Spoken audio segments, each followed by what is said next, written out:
देश जो है ना सबसे ज्यादा कंड्यूसिव देश है।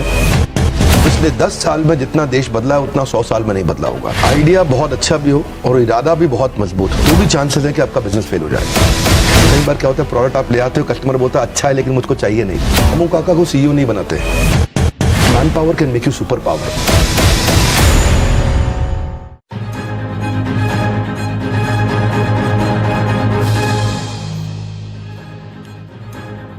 Hello and welcome to startup nation. आपके साथ मैं हूं विपिन भट्ट। स्टार्टअप नेशन के वीकेंड एडिशन में आपका स्वागत है। आज स्टार्टअप नेशन में आपके लिए कुछ स्पेशल है, कुछ खास। जाने माने motivational speaker, business leadership coach और बड़ा बिजनेस.com के फाउंडर विवेक बिंद्रा ने से हमने लिया है ढेर सारा स्टार्टअप ज्ञान। इस बातचीत को बहुत ध्यान से सुनिएगा क्योंकि इसमें हमारे स्टार्टअप गुरु ने बताए हैं एक सक्सेसफुल स्टार्टअप के सारे गुर। तो आप भी देखिए, सुनिए, समझिए और स्टार्टअप कीजिए।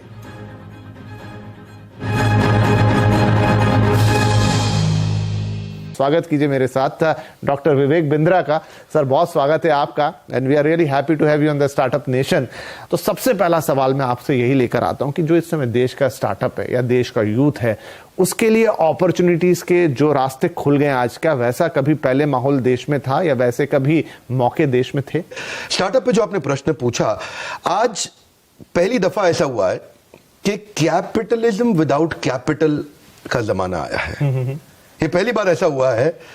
और दूसरा, हमारा देश जो है ना मैक्रो इकोनॉमिक्स जो है उसके हिसाब से सबसे ज्यादा कंड्यूसिव देश है आने वाले समय में स्टार्टअप्स को बिल्ड करने के लिए। एंटरप्रेन्योरशिप बहुत जबरदस्त है यहाँ पे। रीजनल एंटरप्रेन्योर्स हैं, उनको ग्लोबल बनना बाकी रह गया है। मॉडल्स बिल्ड करने सीख रहे हैं, थोड़े चेंजेस ला करके उसको स्केल किया जा सकता है। जो पहले माहौल हुआ करता था उससे आज पिछले 10 साल में जितना देश बदला है उतना 100 साल में नहीं बदला होगा। राइट। स्टार्टअप्स के लिए बहुत कंड्यूसिव समय है सब। एक अच्छा आइडिया ज्यादा जरूरी है या एक मजबूत इरादा? क्योंकि बहुत सारे अच्छे आइडिया बिना इरादे के दम तोड़ देते हैं। एक्चुअली अगर मैं फंडामेंटली इसको आंसर करूं, आइडिया बहुत अच्छा भी हो और इरादा भी बहुत मजबूत हो तो भी चांसेस है कि आपका बिजनेस फेल हो जाए। ओके। क्योंकि फंडामेंटली आपको क्या चाहिए? आपको चाहिए कंज्यूमर की वो बर्निंग प्रॉब्लम जिसको आप सॉल्व करें, जो कस्टमर आपके बिना अपने आप सॉल्व ना कर पाए। ठीक है। पहला फंडामेंटल ये होना चाहिए। अगर आप दुनिया की कोई भी बेस्ट ऑर्गेनाइजेशन को देखें जिसने मोनोपोली क्रिएट करी है मार्केट के अंदर, उसने 2 प्रश्नों का उत्तर दिया है। पहला, कस्टमर की बर्निंग प्रॉब्लम क्या है। दूसरा, ऐसे कैसे सॉल्व करूं कि कस्टमर मेरे बिना अपने आप सॉल्व ना कर पाए। दूसरा थोड़ा लंबा स्टेटमेंट है तो रिपीट करूंगा, ऐसे कैसे सॉल्व करूं कि वो मेरे बिना अपने आप ना कर पाए सॉल्व। ओके। तो वहां से उसके बाद फिर उसको एग्जीक्यूट करने का समय आता है। उसके प्रोडक्ट्स लेने हैं, छोटा छोटा उसके एमवीपी जिसको बोलते हैं मिनिमम वायबल प्रोडक्ट। एमवीपी का साधारण भाषा में अर्थ हो गया कि क्या कस्टमर मुझको एडवांस देने को तैयार है जो मैं नया प्रोडक्ट लेके आ रहा हूं? क्या कस्टमर मुझको थोड़ा डिपॉजिट देने को तैयार है जो मैं प्रोडक्ट लेकर के आ रहा हूं? क्या कस्टमर लेटर ऑफ इंटेंट देने को तैयार है कि मैं आपसे खरीद लूंगा? क्या कस्टमर, क्योंकि कई बार क्या होता है, प्रोडक्ट आप ले आते हो, कस्टमर बोलता है अच्छा है लेकिन मुझको चाहिए नहीं। ये बात होती है। बिल्कुल। तो यही है कि तो जो मैं समझा यहां तक कि सबसे पहले आप प्रॉब्लम को आइडेंटिफाई करें, फिर उसका सॉल्यूशन आप निकालें और फिर ये देखें कि ये सॉल्यूशन कोई आपसे खरीदने के लिए तैयार है कि नहीं। राइट। बहुत अच्छा है। खरीदने के लिए तैयार कस्टमर, हाँ, इन्वेस्टर नहीं अभी। हाँ, कस्टमर। पहले कस्टमर को खरीदने के लिए मेरी कंपनी भी आएंगे बाद में लोग, लेकिन पहले कस्टमर खरीदने को कितना जल्दी तैयार है वो बहुत इंपॉर्टेंट है। क्योंकि देखिए, the dog will decide the dog food. Okay. आपने बहुत अच्छा खाना बनाया, आपने कुकुर को, उस पशु को कहा भाई कुत्ता आ जाओ यार प्लीज खाओ इसको, बहुत अच्छा बनाया मैंने, बहुत पैसा लगाया इसमें, बहुत पौष्टिक है आपके लिए, बट द डॉग में से नहीं यार मेरे को पसंद नहीं है ये खाना। Let the dog decide the dog food. थोड़ा कठोर लगता है सुनने में पर बात बड़ी सरल है। आपका कंज्यूमर का प्रॉब्लम नहीं सॉल्व करना है, उसका बर्निंग प्रॉब्लम सॉल्व करना है। ज्वलंत समस्या नहीं। ये थोड़ा फर्क है इसमें। राइट। तो एक स्टार्टअप के लिए जरूरी है आइडिया ले आओ, इरादा भी ले आओ, लेकिन सबसे पहले एक तो पहले प्रॉब्लम को आइडेंटिफाई करो जो लोग खुद उसे सॉल्व नहीं कर पा रहे हैं, फिर आप उसका सॉल्यूशन लेकर आओ, फिर देखो कि सॉल्यूशन को ग्राहक मिलते हैं कि नहीं मिलते हैं। तो यहां से आपकी शुरुआत होनी चाहिए। जितना बड़ा प्रॉब्लम उतना बड़ा प्रीमियम। जी। अगर आपको देखिए, प्रीमियम 2 प्रकार से है, या तो प्रॉफिट के आपको दृष्टिकोण से प्रीमियम मिल सकता है या मार्केट शेयर के। जितनी बड़ी प्रॉब्लम सॉल्व करेंगे उतना बड़ा प्रीमियम मिलेगा। इसको बोलते हैं हैसल प्रीमियम। ओके। फोकस वहीं करना है सारा। आपने तो मूवी देखी अक्षय कुमार की पैडमैन, वहां जाके अमेरिका में क्या बोला, माय कंट्री बिग प्रॉब्लम, वही है फाउंडेशन। ओके, ठीक है। तो चलिए, आप अगर स्टेज पर आ गए तो पहचानेंगे कैसे, कैसे अपने आप को वो टेस्टिंग वाटर में कैसे डालेंगे, कैसे करेंगे कि नहीं भाई ये जो मैं कर रहा हूं ये ठीक है, अब यहां से आगे बढ़ना चाहिए, वो कैसे खुद को आइडेंटिफाई कैसे करेंगे? 7-8 चीजों का ध्यान रखना पड़ता है इसमें। तो अगर कोई बिजनेस को मैं आपको लिटमस टेस्ट करना है, आपने कहा टेस्ट कैसे करें, आइडेंटिफाई कैसे करें, कैसे पहचाने, समझे कि मैं ठीक कर रहा हूं कि नहीं कर रहा। पहला, जो आप बर्निंग प्रॉब्लम सॉल्व कर रहे हैं कस्टमर की, वो सॉल्व करते वक्त कहीं आप वो तो नहीं कर रहे जो बाकी सब पहले से कर रहे थे। That's an important question, right? क्योंकि वहां से जब तक आपका कंज्यूमर एडवांटेज और कॉम्पिटिटिव एडवांटेज दोनों साथ साथ चलेंगे। कॉम्पिटिटिव एडवांटेज क्या है? आसपास को देख के। कंज्यूमर एडवांटेज क्या है? मेरे कस्टमर को बड़े ध्यान से देख के। तो पहला चीज तो ये है कि जो आप प्रॉब्लम सॉल्व कर रहे हैं, ऐसा नहीं कि वो आप सेम चीज कर रहे हो जो सब कर रहे थे। दूसरा, जब आप करते हैं इसको सॉल्व करते वक्त आपको ये देखना है कि क्या मेरे बिजनेस में मैं कितनी जल्दी और किस क्वांटम पे पैसा वापस रिकवर कर पाऊंगा, जो मैं बेसिक इन्वेस्टमेंट इसके अंदर करने वाला हूं, जिसमें दो चीजें हैं, एक है नेगेटिव कैश फ्लो और दूसरा नेगेटिव मार्जिन। ये दोनों को संभालना जरूरी है, क्योंकि हम ना सर्वाइवरशिप बायस में फंस जाते हैं। आप लोग के न्यूज चैनल में, अखबारों में बहुत बढ़िया बढ़िया न्यूज आती है और उसमें जो सर्वाइव किए थे, ओयो, अक्सर सक्सेस स्टोरी आती है स्टोरी, और वो स्टोरी देख करके लगता है ये तो मैं भी कर लूंगा, ये तो बहुत आसान है। वो सर्वाइवरशिप बायस है। आप उसमें पीछे 10,000 लोगों ने ट्राई किया था तो एक आगे निकला है उसमें। उसको देख करके एकदम से अपने को नेगेटिव मार्जिन और नेगेटिव कैश फ्लो वाले बिजनेस में अचानक नहीं घुसना चाहिए। तो शुरू से, because expansion without margin is committing suicide. So unless आपके पास डीप पॉकेट्स हो, तो कोई भी आपके पास इन्वेस्टर आएगा वो देखेगा पहले कि बिजनेस में कंटिन्यूटी कितनी है, तो उसको बोलेंगे रेकरिंग रेवेन्यू मॉडल। तीसरा चीज, अगर आपके बिजनेस में कंटिन्यूटी नहीं है, रेकरिंग रेवेन्यू नहीं है, कोई ऐसी चीज जो आदमी बार बार खरीदेगा। अब शेव जो है आपको रोज करनी है, आपने रोज स्टूडियो पे आना है विपिन जी, आप शेव किए बिना कैसे आएंगे? तो अब वो रेजर है जो उसके लिए जरूरी है, उसको रोज खरीदना है। क्या आपका प्रोडक्ट ऐसा है जो साल, 2 साल, 5 साल में एक बार लेगा, या फिर वो एक ऑप्शन है कि कंपल्शन है कस्टमर के लिए? बहुत इंपॉर्टेंट चीज है। राइट। आपका प्रोडक्ट एक ऑप्शन है कि कंपल्शन है? आपका प्रोडक्ट ऑक्सीजन है कि नहीं है? फिर इसके बाद ये देखना है जो आपकी जो मार्केटिंग कैंपेन है उसमें influencer, decider, buyer, consumer, initiator कौन कौन है, यानी कि आपका डिसीजन मेकिंग यूनिट कौन है। ऐसा ना हो कि आप जिसके साथ जिसको माल बेच रहे हो वो डिसाइडर ही ना हो, डिसाइडर उसके बिहाफ पे कोई और हो, तो पैसा ज्यादा खर्च हो जाएगा। प्रेस्टीज ने किया था अच्छा काम, एक बार मास्टर स्ट्रोक खेला था, चेस खेलता होगा जरूर, जैसे क्या बोलते हैं शह और माद, जो बीवी से करे प्यार वो प्रेस्टीज से कैसे करे इनकार। राइट। दोनों को पकड़ लिया। अभी पत्नी बोले पति को प्रेस्टीज दिलाओ, बोले नहीं तो तुम प्यार नहीं करते मुझसे। बिल्कुल। तो आपको initiator, influencer, decider, buyer, consumer सबका ध्यान रखना पड़ेगा। कंज्यूमर के फीडबैक लेने की तैयारी करनी पड़ेगी, इसको बोलते हैं इंप्रूवमेंट साइकिल। अगर आप फीडबैक की तैयारी नहीं कर रहे, क्योंकि कस्टमर सिग्नल देता है, अच्छी कंपनी, अच्छा ब्रांड प्रोडक्ट बना देता है। आई से वन मोर टाइम, क्योंकि मैं गोल्डन स्टेटमेंट दोबारा बोलता हूं। कस्टमर सिग्नल देता है, अच्छा ब्रांड प्रोडक्ट बना देता है। जब कस्टमर सिग्नल देता है, कमजोर ब्रांड उसको इग्नोर कर देता है। कस्टमर आपसे वही मांगेगा जो कोई नहीं दे सकता, और अगर आपने वो दे दिया, हाईएस्ट हेडरूम ऑफ ग्रोथ है, क्योंकि वो कोई दे नहीं सकता। तो आपको ढक्कन खोलना पड़ेगा। अपन क्या बोलते हैं, मेरी ट्रेनिंग प्रोग्राम में बोलते हैं कि जितना ढक्कन मोटा उतना धंधा छोटा। You got to start asking this solution oriented questions. जब आप फंडिंग की तैयारी कर रहे हैं, जब आप अपने इन्वेस्टर की तरफ जा रहे हैं, तो आपको कैसे वो तैयारी करनी चाहिए ताकि आपका जो तीर है वो निशाने पे लगे जाके?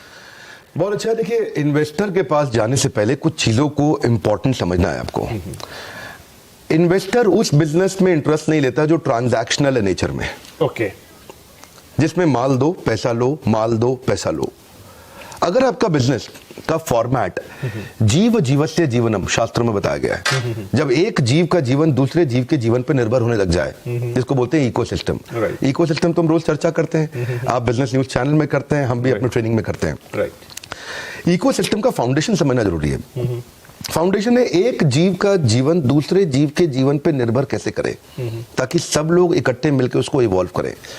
दुनिया की 10 सबसे बड़ी कंपनी में से अगर आपने 5 उठा लें, अल्फाबेट मतलब गूगल, प्रोजेक्ट नहीं है, प्लेटफॉर्म है। माइक्रोसॉफ्ट प्रोजेक्ट नहीं है, प्लेटफॉर्म है। एप्पल का iOS प्रोजेक्ट नहीं है, प्लेटफॉर्म है। फेसबुक प्रोजेक्ट नहीं है, प्लेटफॉर्म है। अगर आप दुनिया की 10 में सबसे बड़ी 5 कंपनी उठा लें तो सब प्लेटफॉर्म्स हैं। वो एक ऐसे इकोसिस्टम है जहां दूसरे लोग मेहनत कर रहे हैं, मल्टी साइडेड ट्रांजैक्शंस हो रही हैं, जिसमें डिस्कनेक्टेड लोग कनेक्ट हो रहे हैं, अनकनेक्टेड लोग कनेक्ट हो रहे हैं, मल्टी साइडेड ट्रांजैक्शंस हो रही हैं।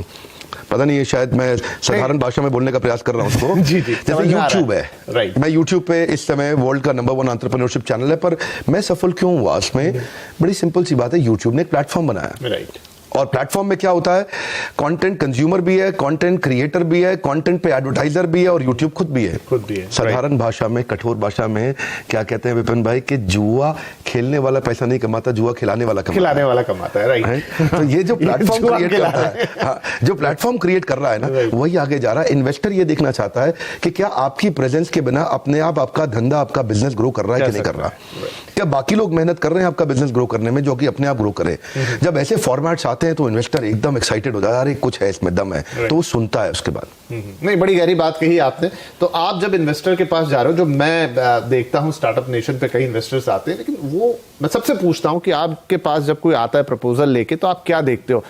शायद 100% जवाब आया कि सबसे पहले हम टीम देखते हैं। क्या आप इस बात से एग्री करते हैं? बहुत खूब। रामू काका को सीईओ नहीं बनाते। बहुत सारे छोटे बिजनेसमैन यही कर रहे हैं। वो अपने पुराने भरोसेमंद आदमी को देख रहे हैं, और रामू काका थे उनके, और उसी को लगभग आगे बढ़ाए जा रहे हैं। ये रामू काका गल्ला संभाल लेंगे। बहुत इंपॉर्टेंट है, अकबर ने अपने नवरत्न बिल्ड किए, क्या आपके नवरत्न तैयार हैं? आपकी और man power can make you super power. ये बहुत इंपॉर्टेंट प्रिंसिपल है, क्योंकि देखिए अल्टीमेटली एक एंटरप्रेन्योर को डूइंग से बाहर निकल के एनेबलिंग पे आना है। क्योंकि जब तक वो खुद करेगा एक्टिव इनकम है, जब वो एनेबलिंग पे आता है तो पैसिव इनकम है, तो ऑर्गेनाइजेशन ग्रो करता है। तो कैसे आप एक हाई परफॉर्मेंस टीम तैयार करते हैं, वो लीडरशिप कैसे बिल्ड करते हैं जो आपकी प्रेजेंस के बिना बिजनेस को स्केल करने के लिए सक्षम हो। तो चलिए, सब कुछ हो गया, आपने अच्छा आइडिया ले आया, सॉल्यूशन ढूंढ लिया, पैसे भी मिल गए, टीम भी बन गई, धंधा चल निकला। लेकिन बावजूद उसके सर हम देखते हैं कि बहुत सारे स्टार्टअप्स एक समय तक तो बड़ा अच्छा करते हैं, बड़े प्रॉमिसिंग दिखते हैं, लेकिन फिर नीचे चले जाते हैं। क्या गलती होती है? बहुत सिंपल है जी, बड़ा सरल है। एक गोल्डन स्टेटमेंट है, याद रख लें। आज आपके माध्यम से चैनल पे मैं सबको कहना चाहूंगा, जिंदगी भर के लिए याद रखें, पहला प्रोडक्ट फाइनल प्रोडक्ट नहीं होता। ओके, वन मोर टाइम, पहला प्रोडक्ट फाइनल प्रोडक्ट नहीं होता। हॉकी की स्टिक पहले नीचे आती है, बाद में ऊपर जाती है। जे कर्व जिसको बोलते हैं बिजनेस में, वो पहले नीचे आता है, बाद में ऊपर जाता है। कोई भी बड़ा ब्रांड जहां से शुरू हुआ था, आज वही प्रोडक्ट नहीं बेच रहा, सब इवॉल्व कर चुके हैं। कोई भी मोबाइल ऐप जो बढ़िया है, वो जो पहले आपने करी थी, उसके बाद कई नए वर्जन आ चुके हैं। इसको बोलते हैं इंप्रूवमेंट साइकिल। 3 प्रश्न चाहिए आपको, what went well, what went wrong, what could be improved. WCBI। क्या अच्छा हुआ, what went well, what went wrong, what could be improved. क्या अच्छा, देखिए दो जो अच्छा बुरा हुआ पीछे देख लिया, अभी क्या चेंज ला सकते हैं, इसको अपन बोलते हैं NNB positive, next new better. Okay, आपका ब्लड ग्रुप क्या है? मेरा बी पॉजिटिव। मेरा है NNB positive. Okay, NNB positive क्या है? Next new better. अपनी टीम को बार बार पूछना है आपस में बैठ के, आओ बैठो, अभी क्या नेक्स्ट करें, क्या न्यू करें, क्या बेटर करें। इसका मंथन करना जरूरी है। महीने में एक दिन तो आपको बैठना ही पड़ेगा कि कस्टमर के सारे टच पॉइंट्स आइडेंटिफाई कर लो। कंज्यूमर किधर से फीडबैक दे रहा है, उन सबको इकट्ठा करो, और next new better, what could be improved, इस पे क्वेश्चन करो। कई बार यहीं से प्रोडक्ट बन के निकल के आएगा। प्रोडक्ट कंपटीशन को देख के नहीं बनाते, कस्टमर के सिग्नल को देख के बनाते हैं। कस्टमर क्या फीडबैक दे रहा है, फीडबैक को फीड फॉरवर्ड में कन्वर्ट करना है। Complain is a gift, catch it. Golden statement क्या है? Complain is a gift, catch it. आपको ये मानना ही पड़ेगा, आपका प्रश्न को मैं समराइज करता हूं उत्तर को मैं, कि मानना ही पड़ेगा कि बिजनेस में प्रॉब्लम आएगी आएगी। बिजनेस फेल होएगा क्योंकि पहला प्रोडक्ट फाइनल नहीं होता। तो इसलिए पहले पायलट एक्सपेरिमेंटेशन करिए, स्केल अप नहीं करिए, बिकॉज स्केल किल्स। राइट, एकदम स्केल नहीं करना कभी भी, स्केल किल्स। एकदम पट पट पट पट बिजनेस बड़ा करें। बड़ा बिजनेस में पहले बिजनेस खड़ा करेंगे, बाद में बड़ा करेंगे। हम आपको शुक्रिया कहेंगे, बहुत बहुत शुक्रिया कि आप स्टार्टअप नेशन में आए, आज हमारे स्टार्टअप गुरु बन के, और इस खास स्पेशल एपिसोड में आपने हमारी जो यंग एस्पिरेंट जनता है देश की, जो स्टार्टअप करना चाहती है, कुछ बड़ा करना चाहती है, उनको एक मजबूत इरादा दिया। बहुत बहुत शुक्रिया हमसे बातचीत करने।